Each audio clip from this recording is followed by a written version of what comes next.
అధ్యక్ష పదే పదే మా మిత్రులు అసలు చంద్రశేఖరరావు గారు అంటే ఏమనుకుంటురే నీళ్ళకే నడక నేర్పిండు అలా అసలు హంసకు కాదు అదేంది నెమలికి డ్యాన్స్ నేర్పిండు అసలు అపర భగీరథుడు అని వాళ్ళు చెప్తున్నారు అధ్యక్ష ఇది 23 సెప్టెంబర్ 2015 అధ్యక్ష తమరు చూడాలి అధ్యక్ష తమరు చూడాలి సభ్యులు చూడాలి సాక్షి పత్రిక సెప్టెంబర్ 23 2015 నాడు ఇవాళ ఏ తారీఖులు ఉన్నాం అధ్యక్ష ఫిబ్రవరి 17 2024 ఉన్నాం అధ్యక్ష 9 ఏళ్ల కింద దాదాపుగా 9 ఏళ్ల కింద అధ్యక్ష మేడిగడ్డ మేడి పండేనా మిత్రులందరూ చూడాలి ఆ రోజు సాక్షి పేపర్లో మీ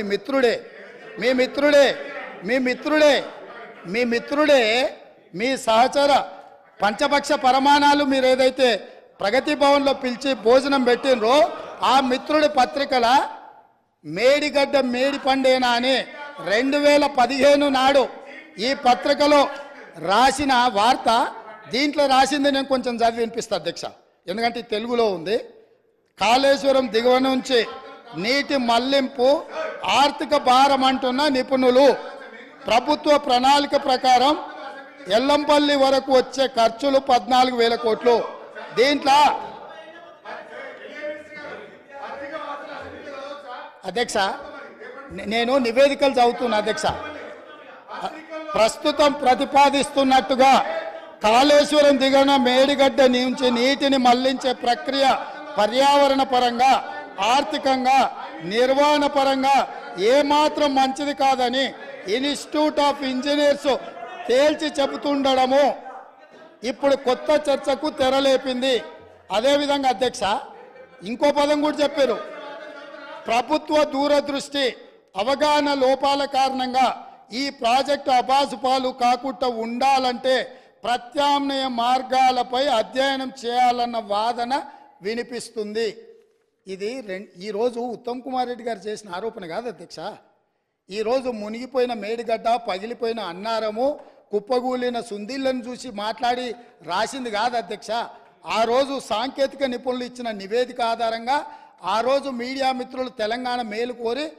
ఈ వాస్తవాలన్నిటిని ఆ రోజే చెప్పిండ్రు అధ్యక్ష బట్టి విక్రమార్క గారు చాలా బాగా చెప్పినారు సంతోషం వారు చెప్పినంత మేము విన్నాం చాలా గొప్పగా చెప్పినారు వారు మరి ఆక్సిజన్ బెడ్ లేని బెడ్లన్నీ మాకు వారసత్వంలో వారి నుంచి వచ్చినాయి అధ్యక్ష ఉస్మానియా హాస్పిటల్ వారి నుంచే వారసత్వంలో వచ్చింది మాకు పెట్టినప్పుడు వినాలి కదండి మేము విన్నాం కదండి మేము విన్నాం కదా బట్టి గారు మేము విన్నాం కదా యూ షుడ్ బి ఫేర్ అధ్యక్ష ఇవన్నీ మాకు ఎక్కడి నుంచి వచ్చినాయండి మాకు మేమే ఇప్పుడు క్రియేట్ చేసినాం అవ్వాలా 50 ఏళ్ళు 60 ఏళ్ళు వాళ్ళే కదా అధ్యక్ష వాళ్ళ నుంచే ఇవన్నీ వచ్చినాయి ఈ హెల్త్ ఇన్ఫ్రాస్ట్రక్చర్లో భారతదేశమే చాలా వెనుకబడి ఉంది వాళ్ళతో పాటు మీరు కూడా ఈ రాష్ట్రాన్ని అట్లే ఉంచారు మీ నుంచి వారసత్వంగా మాకు వచ్చింది ఈ దరిద్రం అంతా ఇది డెఫినెట్గా మీరు లాస్ట్లో చెప్పిన మాట చాలా బాగుంది బడ్జెట్లు పెంచాలి 100% హెల్త్ ఇన్ఫ్రాస్ట్రక్చర్ ఇంప్రూవ్ కావాలి అధ్యక్ష 100% కావాలి రాష్ట్రాలు చేయాల్సిందే కేంద్రాలు చేయాల్సిందే గతంలో జరిగిన తప్పులను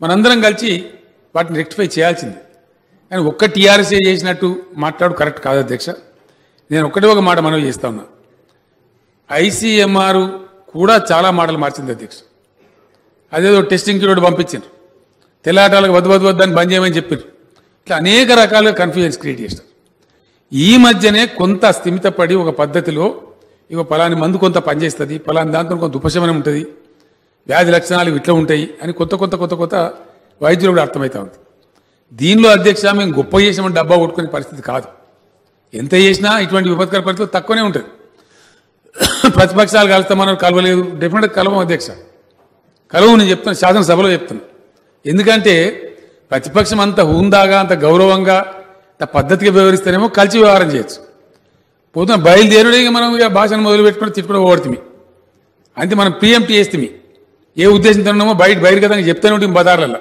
ఇంకేం కలుగుతారు అధ్యక్ష ఒక ఆల్రెడీ ప్రీ కన్సీవ్డ్ నోషన్స్తో ఉన్న వాళ్ళకు ఏం చెప్తాం అధ్యక్ష నేను ఇంకో మాట చెప్తాను అందరికన్నా ఎక్కువ స్పందించినటువంటిది నేనే అందరికన్నా ఎక్కువ స్టెప్స్ తీసుకుని కూడా నేనే ఒక సమయంలో అధ్యక్ష నా ప్రెస్ కాన్ఫరెన్స్ అంటే ప్రజలు వెయిట్ చేసేది అంత సిచ్యువేషన్ తీసుకొని పోయినా అంత వెల్ఫేర్ మెజర్ తీసుకున్నాం ఆరోగ్యపరంగా కానీ ఎమర్జెన్సీ విషయంలో కానీ పేదలను ఆదుకునే విషయంలో కానీ 2 లక్షల పైచీలకు వలస కార్మికులను వాళ్ళ ఇళ్లకు పంపించే విషయంలో కానీ అనేక చర్యలు తీసుకున్నాం. కేంద్ర ప్రభుత్వం ఒక రూపాయి పెట్టాం మేము, రైలు ఛార్జీలు మీరే పెట్టుకోనంటే కూడా విపత్కర పరిస్థితులు ఉండి కూడా మనమే పెట్టుకున్నాం అధ్యక్ష. వాళ్ళకు అరటి పండ్లు అన్నం ఇళ్ళ చేరేదాకా వాళ్ళ ఊరు చేరేదాకా కూడా మనమే ఇచ్చి పంపించినాం. ఇక్కడున్న పేదలకు బియ్యం అడిషనల్కి ఇచ్చినాం, డబ్బులు అడిషనల్కి ఇచ్చినాం, పెన్షన్లు కొనసాగించినాం, ఇవన్నీ కూడా చేసినాం. దీంతోపాటు పీపీ కిట్ సమకూర్చుకున్నాం, N95 మాస్క్ సమకూర్చుకున్నాం, లక్షల సంఖ్యలో సర్ప్లస్ ఉండే విధంగా వెంటిలేటర్స్ కూడా అవసరానికి మించి సమకూర్చుకున్నాం అధ్యక్ష. అంతకుముందు అసలు ఉండేటి కావు, నేమ్ సేక్ ఎక్కడనో ప్రైవేట్ హాస్పిటల్ 2, 3, 4 ఉండేటి తప్ప గవర్నమెంట్లో అసలు ఉండే అధ్యక్ష. ఎక్కడనో మన నిమ్స్లో కొన్ని చోట్ల మాత్రమే ఉండేటి. అదంతా కూడా మాకు వారసత్వంలో వచ్చింది అధ్యక్ష. ఆ వెంటిలేటర్ లేనితనము, కిట్లు లేనితనము ఇదంతా ఇక్కడికి వెళ్ళి వచ్చింది అధ్యక్ష. నేను ఎవరినో బ్లేమ్ చేయమనడం కాదు, ఆక్సిజన్ బెడ్స్ అయితే అసలు లేవు.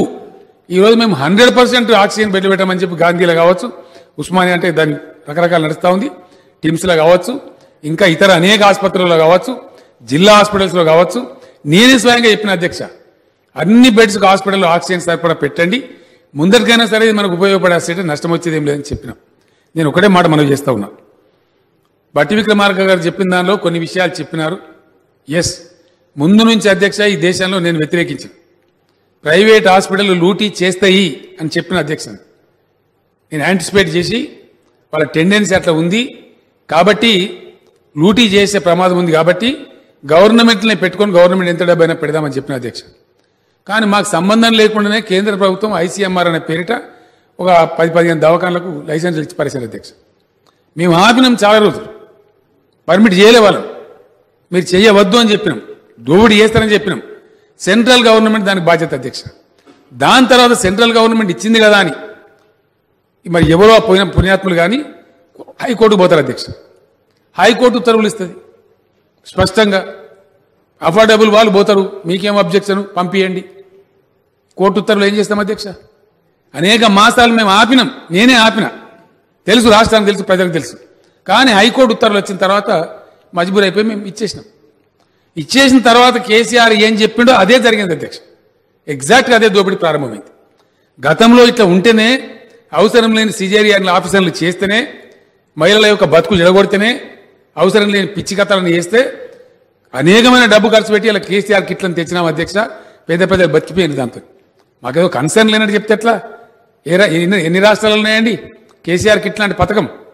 అట్లాంటి పథకం తెచ్చి ఆ సిజేరియన్ ఆపరేషన్లు, ఆ దిక్కుమాలిన ఆపరేషన్లు జరగకుండా, దోపిడీ జరగకుండా ప్రజలను మేము కాపాడినాం. అది ప్రజల మందర ఉంది. ఇలా మదర్ మార్టాలిటీ రేటు తగ్గింది, ఇన్ఫాంట్ మార్టాలిటీ రేటు తగ్గింది. కేంద్ర ప్రభుత్వమే ఆ ఫిగర్స్ డిక్లేర్ చేస్తూ ఉంది. అవన్నీ మేము డబ్బా కొట్టుకుంటున్నాం అధ్యక్ష.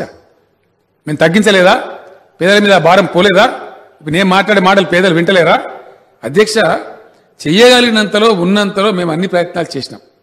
కరోనా విషయంలో కూడా అన్ని రకాలుగా చేసినాం. ఇప్పుడు నేను చెప్తా ఉన్నా అధ్యక్ష, వేల కోట్ల రూపాయలు ఖర్చు చేసినాం ఏ పేదలను ఆదుకోవడానికి కానీ ఇంకో రకం కానీ.